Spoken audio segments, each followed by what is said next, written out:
Hey Cootie Crew, and welcome back to my channel. Today's video is going to be an update on how my navel piercing is healing. I did a quick vlog of the first few weeks of my navel piercing, what the piercing experience was like, and the first couple weeks of healing.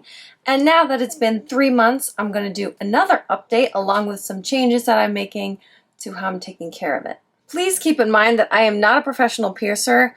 I just have a lot of piercings, and I'm just sharing my experience with these things here on my channel. As of yesterday, my navel has been pierced for 3 months now.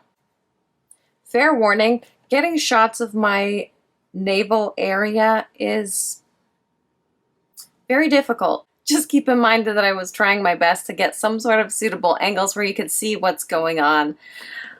I went in to have a consultation with the same piercer, just kind of wanted to see how it was healing, and I was also hoping to downsize my jewelry. However, just based on the consultation, we are not downsizing quite yet. Basically, I went in and there were some concerns about irritation around the bottom of the piercing, so like inside the belly button portion. And follow up on some of the TMI that appeared in my last video about my belly button anatomy. That is playing a part in how it's healing, as well as some lifestyle things. I do have a very physical job, and then on top of that, I started up my workout routine again, and it seems like with doing all of the movement that I am doing, it might just heal a little bit slower. But don't worry, it's still going to heal, it's just going to be a little slower. There's a little formation of a scar tissue bump on the inside of my navel, so like the bottom of where the piercing is. That is where most of my trouble has been coming from up until this point.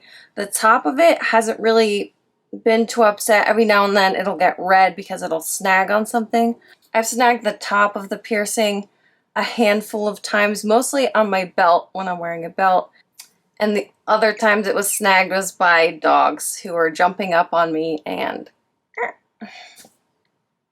it's actually not really painful. It's not sensitive right now. Like, I can mess with it when my hands are clean and have no issues really. So it's not terrible, but there is some irritation and a little buildup of that scar bump.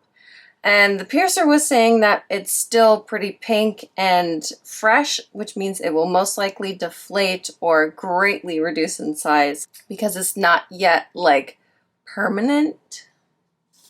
And because of that little bump, it's actually pushing the jewelry to the side a little bit. This is one thing I had started to notice like a couple weeks ago, is that it actually points to my left just a little bit.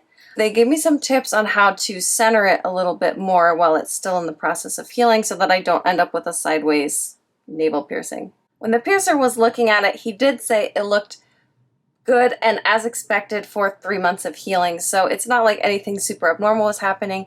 The first few weeks and months of healing piercings like this, there's gonna be some stuff going on. These piercings take a very long time to heal.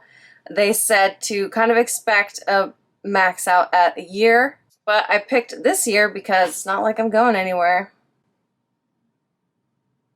Okay, so what I have been doing for Aftercare is using a sea salt spray. It's a sterile saline spray that's actually made for healing piercings, and then, you know, rinsing it out in the shower. But what was happening was that it was getting gross.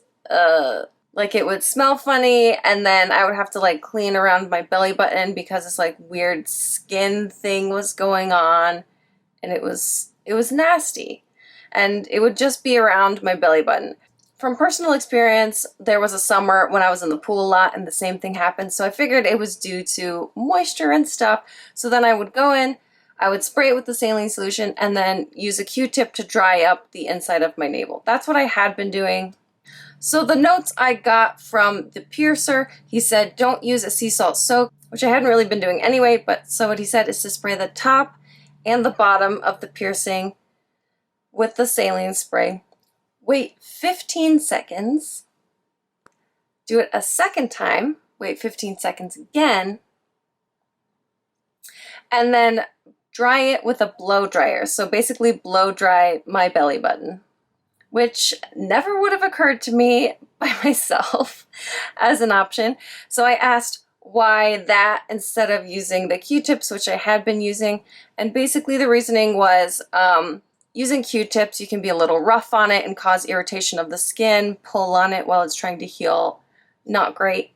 And then on top of it, you know, you could be losing little bits of like the cotton end and getting those stuck around places like little fibers of it. So the safest thing to do is to blow dry the area dry. Obviously, don't mess with it. Again, I haven't really been messing with it too much, but because I do have a very physical job, there's a lot of bending over and twisting and moving around. It's getting moved around a little bit, so try to do that as little as possible.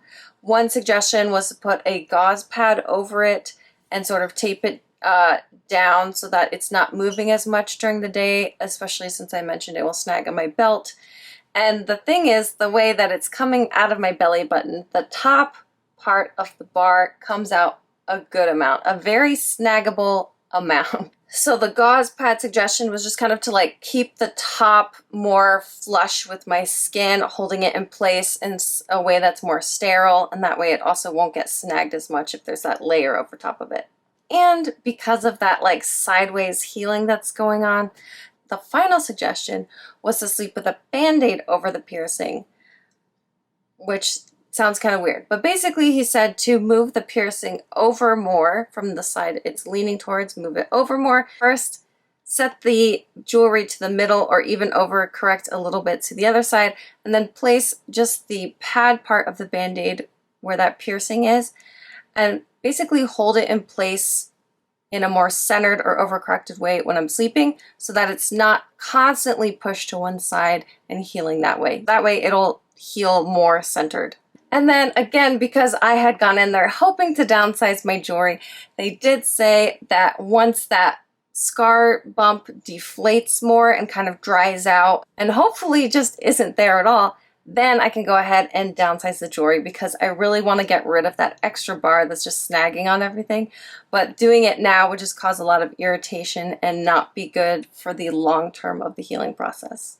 And that's pretty much the update on that. There was a period where it was kind of like bleeding a little bit. You know, it was one of the times I had snagged it. I don't remember how long after the healing that happened, but it was irritated for a couple of days, like 3 or 4 days. It would just like bleed a little bit, and there's like a scab going on. And then it was fine. Then it came back. So to wrap up this video, I just want to say again, I'm not a professional. I'm just sharing my experience with the healing of this piercing and some of my other piercings. There are professionals out there and they can help you if you're having issues with any of your piercings or have questions and get stuck. This video may be a reminder to use them. If something's going on and you don't know what it is, contact a piercer, ask for a consultation, and they should be able to help you out, especially if they can kind of see it with their own eyes. And then of course they're going to have a better understanding of what you personally have been because it's more of a conversation. Use the pros. When my sternum piercing was having a hard time healing, going to get a consultation seriously changed the game. It healed up my issue almost immediately, and after that I didn't have any issues. So that is one great example of how a consultation really helped me in what might have otherwise turned out to be a really bad situation. That's it for this video. Thank you guys for watching. I hope it was useful. Per usual, if it was useful or entertaining, please go ahead and give it a thumbs up. You can check out all the other videos on my channel and subscribe if you want to stay tuned for future videos. And like always, the comment section is open to you guys. Feel free to ask questions and share your own experiences. This is a really awesome community and the Kootie crew has been freaking fantastic so far, so keep it up, guys. I really do appreciate when you guys kind of interact with the video and make this Kootie crew feel more like a family. It's really cool. That's it for today. I know it's a really quick video, but I just wanted to share that with you guys because I know, at least on my Instagram, there are quite a few people who are very curious about how the navel piercing was going. So this one's for you guys. Stay safe, stay awesome, and I'll see you guys next time.